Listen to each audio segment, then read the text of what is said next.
রাষ্ট্রপতি রাষ্ট্রপতি জিয়াউর রহমানের রুহের মাধ্যমে কামনা মূলত। তো এই পূর্বে আজকের এই আলোচনা সভায় শ্রেষ্ঠ সভাপতি বিএনপি সকল পর্যায়ের নেতৃবৃন্দ, 11 ইউনিয়ন থেকে আগত, ভান্ডারিয়া পৌরসভা থেকে আগত প্রিয় বিএনপি যুবদল, ছাত্রদল, স্বেচ্ছাসেবক দল, শ্রমিক দল, কৃষক দল সহ বিভিন্ন পর্যায়ের নেতা কর্মীবৃন্দ সবাইকে আসসালামু আলাইকুম ওয়া রাহমাতুল্লাহ। প্রিয় ভাই, সময় নাই। জিয়াউর রহমান 45 বছর বয়সে মারা গেছে। 41 বছর বয়সে রাষ্ট্রীয় ক্ষমতায় আসছে। মাত্র 4 বছরের মতো দেশ পরিচালনা করেছে। শুধু বাংলাদেশে জনপ্রিয়তা অর্জন করে না, সে আন্তর্জাতিক বিশ্ব জনপ্রিয়তা অর্জন করেছে। জিয়াউর রহমান সম্পর্কে বক্তব্য দিতে গেলে এখনকার বেশি লাগে, সময় নাই। উনি ওনার জীবদ্দশায় বাংলাদেশের জন্য দুর্ভিক্ষ কবলিত একটা দেশ, সেই দেশে ভাব গঠন নিয়েছিল। এই বাংলাদেশের মানুষের মধ্যে তিনি হাসি ফুটেছিলেন। স্টিল ছবি নাও, ওই অবস্থা স্টিল ছবি নাও করো।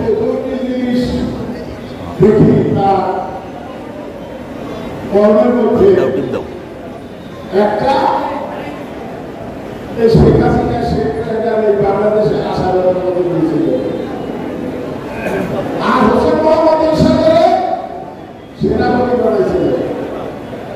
এই মূল্যের কর্মের কারণে তার জীবন দিয়ে তার খেসারত দিতে হয়েছে। প্রিয় বন্ধুগণ, আমরা মঠবাড়িয়ায়, আমি আর বক্তব্য বাড়াবো না, আমরা মঠবাড়িয়ায় এই শহীদ রাষ্ট্রপতি জিয়াউর রহমানের রুহের মাগফিরাত কামনার জন্য ইশারা সাহেব হিসাবে আমরা মিলাদ দোয়া অনুষ্ঠান আমরা করব। আমরা টাঙ্গাইল গোষ্ঠ শরীয়ত সম্মত না, যার প্রেক্ষিতে আমরা আমাদের রেওয়াজ অনুযায়ী, আমাদের যে ইসলামপন্থী হুজুরদের যে মাসালা অনুযায়ী আমরা এখানে তার রুহের মাগফিরাত কামনার জন্য দোয়া অনুষ্ঠান এবং জিয়ারতের ব্যবস্থা করা হয়েছে। আপনিও থাকেন, বাংলাদেশে এখনো ষড়যন্ত্র চলছে। আগামী 30 ডিসেম্বরের মধ্যে এই সরকারের কাছে আমাদের দাবি নির্বাচন, জাতীয় সংসদ নির্বাচন দিতে হবে।